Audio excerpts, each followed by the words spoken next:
Okay, good afternoon. I hope you guys enjoy your lunch. And we're here to talk about some strategies to try to identify and prevent cancer either before it happened to any of us or for those that are already with cancer or cancer-free, in remission. How can we identify the risk factors we do have to prevent that cancer happen to us again? Well, first of all, I'm pretty much sure you don't know much about me. I'm Dr. Filberto Munoz. I'm a licensed physician in Tijuana, Mexico. Okay, I have a clinic there. I founded in 1997. Its name is San Diego Clinic. And prior to that, I worked in several cancer clinics in Tijuana, which I have a chance to learn about so many alternative treatments, from diet, nutrition, reflexology, colonics, and up to some IV therapies. I've been working in cancer for a little bit more than 25 years, and as I mentioned, my clinic I founded in 1997. Up to now, it has been around for 21 years. Okay.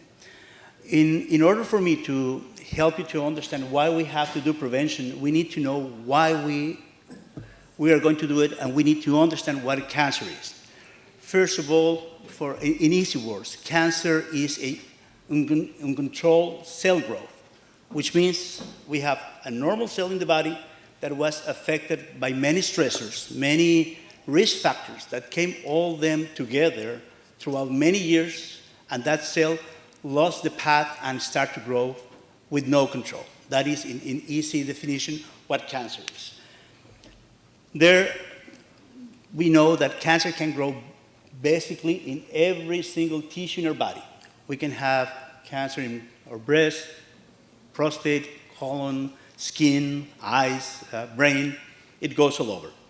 Okay, it is the second leading cause of death in the world. According with the World Health Organization, 2015, 8.8 million people died from cancer. Also, in the United States, according with the Cancer American Society, 1.6 million people were diagnosed with cancer, new cases, 2017, and in 2017 were 600,000 deaths related with cancer just in America. Okay, the next thing we need to know is cancer is an expensive disease. Does not matter if you go standard route or if you go alternative, it's going to cost money. Okay, we have there that around the world, the calculation is $1.6 trillion, what it costs every year. Meanwhile, in the United States, 2014, over $87 billion were they expended in cancer. We have a problem here. We can have cancer, and all of us are in risk. Unfortunately, only 20% or less of the cases are diagnosed on time. Most of the times, whenever we have a diagnosis, it's a little late. It's because the disease has been around for quite long, and most likely where we have a spread condition to other organs. Problem with cancer, as I mentioned before, is that it's a multifactorial disease. It's not like any illness that a bacteria or a virus cause disease and we can fight it. Here we have a disease that is caused for many different situations that comes and start to accumulate in our body, and finally it awakes cancer. Okay, we have here this graphic that shows many diseases from the 50s up to now. And if you see in the top, we have a line which is heart disease, which for many decades were the first cause of death in North America. Then we have the second is a blue line that is flat. You don't see that one changing. That is cancer. Cancer hasn't changed in the last 60 years in America. no treatments have been making a real impact in the cancer. We have that, and we don't see any improvement. So that's why it's important to do prevention. Well, here I try to put in a summary why we do have cancer. And it's my belief that there are external factors and internal factors that we need to control in order to prevent cancer. First of all, we have external factors, which is what we all know.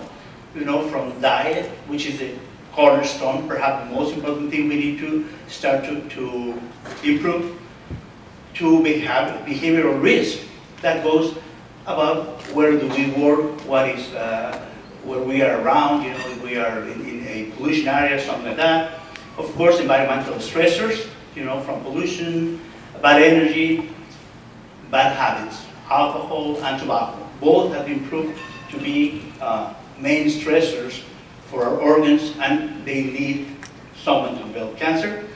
And also, I put there diseases. There are several illnesses that can lead us to develop cancer, from viral conditions like hepatitis C, like papillomavirus, like chronic fatigue syndrome, the MCI virus that leads to lymphoma, up to diabetes, as we know is a main reason why we can develop cancer. Those external factors, most of them we can work with them. If we have a good practitioner, a good doctor, a healer that is helping us to understand disease, we can change our behavior, we can adjust our lifestyles, and we can certainly make a great impact in order to prevent cancer. However, there are other ones, which is where perhaps the doctors can help a little. Okay, these are the internal factors. The internal factors, first of all, we have genetics. We have a genetic imprint, and certainly we cannot change that. Each one of us, we have this DNA pattern and some mutation in the cells, and it's up to now not possible to change that. After that, we have immunologic processes. Our immune system, I do believe, is capable to control and eliminate cancer if we help our immune system to identify what's going on. First of all, we do understand that a cancer cell is one of our own cells. They are not coming from outside. Due to that, our immune system to begin with will not be attacking a cancer cell, no matter what. Because when our immune system sends help on that area, the only thing that they find, the white blood cells, is a cell that is growing faster than the average. That cell is not killing anybody next to it. That cell is not promoting any toxicity around it. So the immune system slows down, says there is no need to make a party here. So they don't attack cancer cells. How then we can help the immune system to do it? Well, we have to identify byproducts that the cancer cell releases to the bloodstream. If we do that, we'll be able to help our immune system to attack and destroy cancer cells. I listed at least 3, which are the ones that we are working at the clinic. I put sialic acid, number 1, inox 2, number 2, and vascular endothelial growth factor, number 3.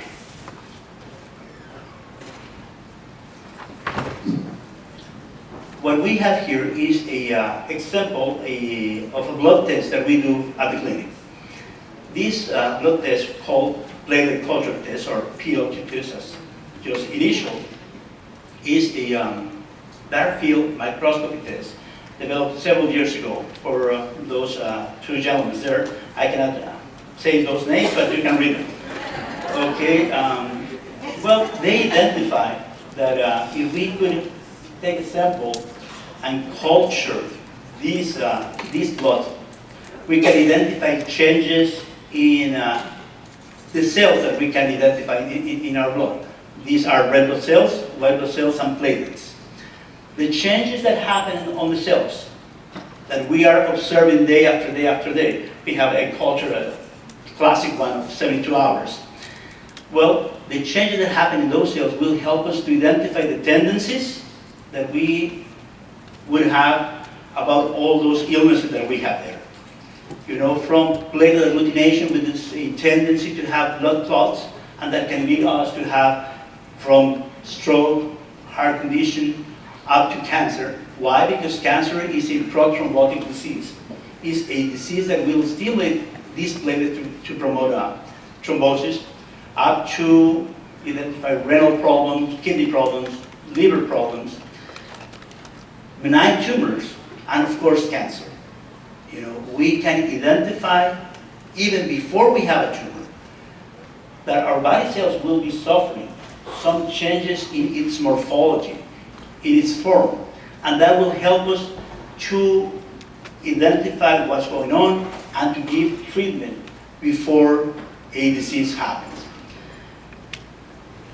Right there I put also sialic acid, which was one of the, in the previous image, one of the byproducts that I mentioned that we can identify, you know, and manipulate. We can market in order to help the immune system to go against cancer cells. Sialic acid, or Lasapine, which is the name of this test here in North America, is a standard test. You know, Quest Laboratories and many others does it here in America. It measures the amount of this byproduct called sialic acid. All the body cells, they have byproducts, but a healthy cell will eliminate inside of the cell itself. It does not waste it outside. Cancer cells, they are lazy and they drop it out. So thanks to that, we can measure the amounts of this, and whenever it's high, then we can isolate that byproduct from patient's cancer, patient blood, and we can, in the lab, create a vaccine that will help the immune system to trap on cells that release this particular byproduct. It's well known that, for example, breast cancer patients, around 80% of the cases, we have identified high levels of sialic acid. Also, ovarian cancer patients, they have up to 71%. We have identified in leukemia and lymphoma patients up to 90% increase in sialic acid levels. So besides that this could be a marker to know if the disease is active or not, we can isolate this byproduct and we can make a vaccine to help the immune system to attack.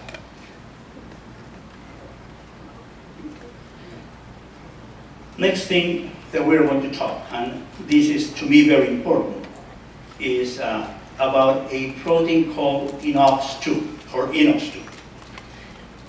INOX proteins are in the body, and they are released with a purpose to repair damaged tissue, you know, and to help cells to grow. These proteins, these INOX proteins, we have two types. One that is called CNOX, or INOX1. This particular protein is released by our good stem cells.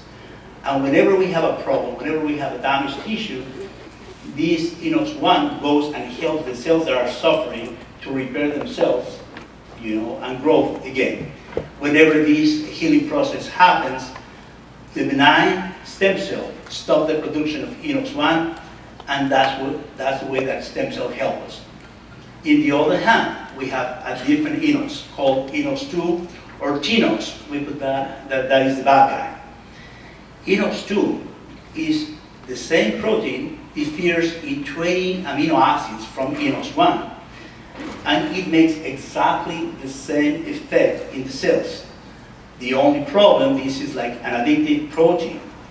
Once a cell that is affected start to use it, keep using it more and more and more, and cancer stem cells do not stop the production of this particular protein. So we can measure that, and we can identify if a patient is having high levels of this protein, and we then can work to knock it down. Here it's important to mention that INOX2 is only released either by cancer cells or by cancer stem cells. Cancer cells, as we know, we have treatments that are successful and we can eliminate it. However, as you said there, cancer stem cells, they have shown to be resistant to standard treatments. Chemotherapy does not do anything to them. You know, some of the traditional alternative remedies does not do much to them. So we need to find out how to knock down cancer stem cells. Why? Because as we state that, they initiate cancer growth.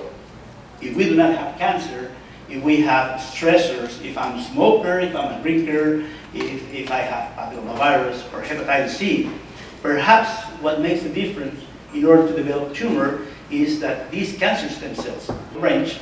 We decide to treat these patients only with the oral treatment, and they also respond well, the same rate, around 70% benefit. And finally, among the non-cancer patients, the ones that were positive with Munoz, we give the same treatment, the capsicum, genistein, and green tea, and we have exactly the same rate. So this was a nice outcome that we had, very courageous outcome where we can see that our treatment is working in a way that we. It's very important to mention that among the cancer patients that we have, along with the decrease in the Munoz levels, we see improvement, clinical improvement in our patients. The most impressive case was a patient with a sarcoma, a very difficult type of tumor, regularly does not respond to good treatment, to standard treatments or alternative.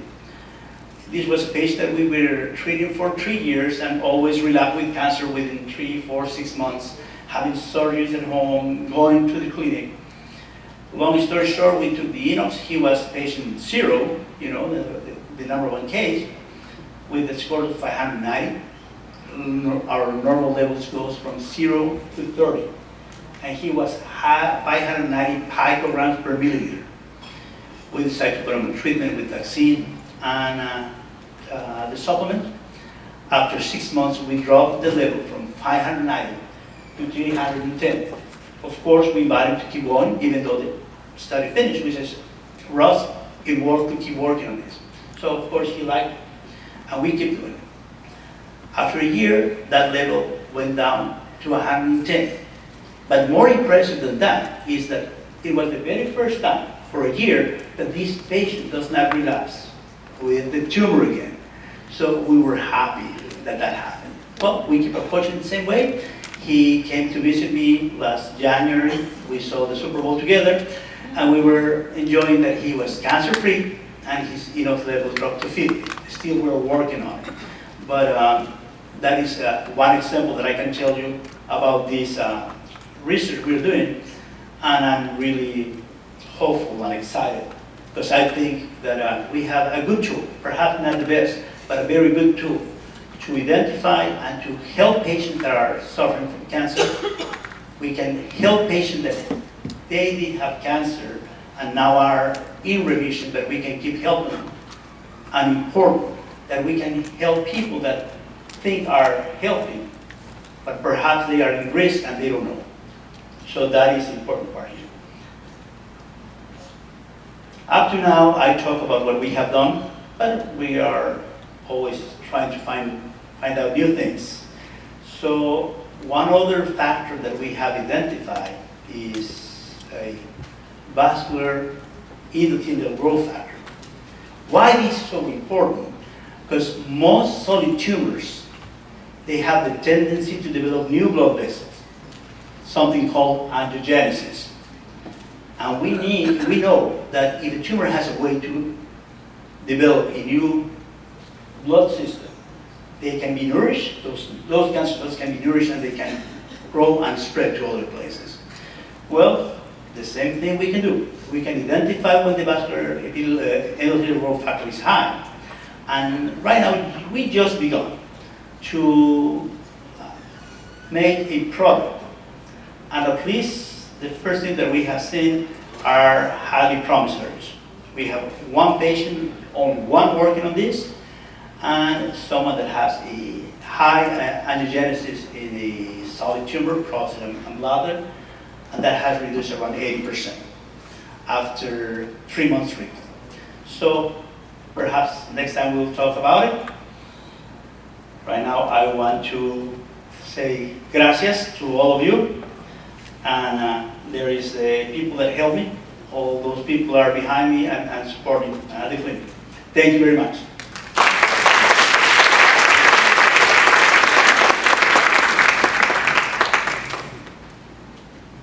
Any questions?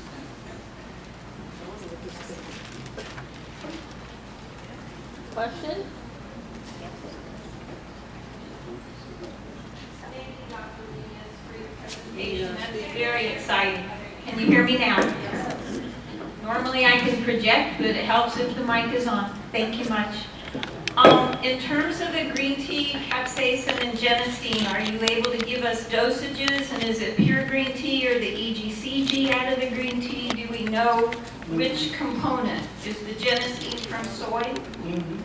We are using a proportion of 5 to 1. Green tea and capsicum is the caffeinated whole green, and we are administering 500 milligrams 4 times a day. Thank you. 25 milligrams of what? Of capsicum or capsaicin, I think.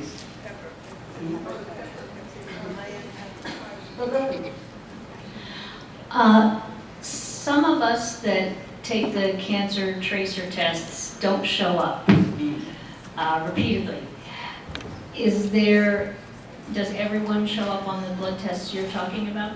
Well, unfortunately not. I think our accuracy goes around 85%, 89%, but just we have around 10% of false negatives on the test. Thank you. Doctor, thank you. I wanted to know, can you broadly describe how you make the vaccines and what are the ingredients in the vaccines? Get an idea of- Okay, I really can tell you overall the picture how this goes, but I'm at the biochemist professor. We take the blood samples and to the lab they isolate the byproduct. It's relatively simple. You know, they spin the blood, they separate the serum, which is where these substances are, by a, I would say, filtering, which is not necessarily that. They isolate the product. And from there, they mix with the substance. We are using some isoflavins from the red clover in the vaccine. And, well, just suspend it in still water. It has no preservatives. And that's the way that we are preparing. Of course, there's more technicality there, but I'm just telling you overall how that goes. Okay, so they're fresh vaccines. Yes, and this is, the important part here is the autologous vaccine. Means I have to isolate from your blood the sample. You know, eventually I hope something can come out like a synthetic or something where you can have a mass production and offer. That would be great. At this moment we are working in autologous basis. We have to check the patient, we have to isolate it, and from there we have to make vaccines. Thank you. Hi, my name is Rita. 26 years ago, Burton Goldberg, who many of you know or know of, introduced me to Dr. Munoz. My husband Ivor and I have been going to him for the past 26 years for prevention. So what I find so exciting and why I asked Ann to invite him to speak is, I think he's one of the only people, and this doesn't exist, when he has, you don't all realize, like that platelet culture test, it shows these risk factors, but they're really pretty accurate, and I'll give you an example.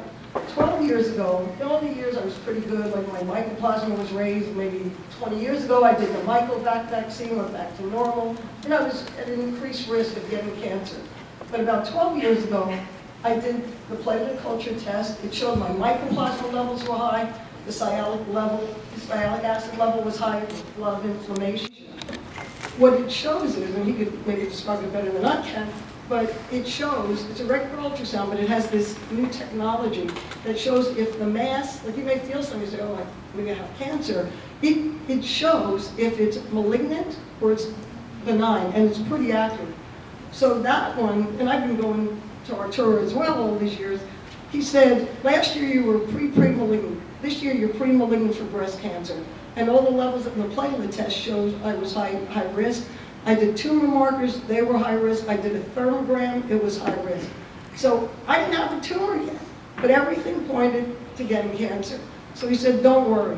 They went on 5 supplements that are, you know, anti-cancer, anti-breast cancer, like Intel-3 carbinol, whatever. And after 5 months, I retested everything. I went back to Mexico, you know, Miami, I did the thermogram, the tumor markers. Everything was normal. I mean, really normal. And but the reason this is so exciting is, with his tools, he really can detect if you're on your way to getting cancer. And like he explained how he looks at it over a 3-day period, you know, see certain changes. But it really is pretty accurate. So ever since then, I mean, I'm still in remission. You know, every time I see Dr. Arturo, he says, now this is what healthy breasts should look like with the elastogram.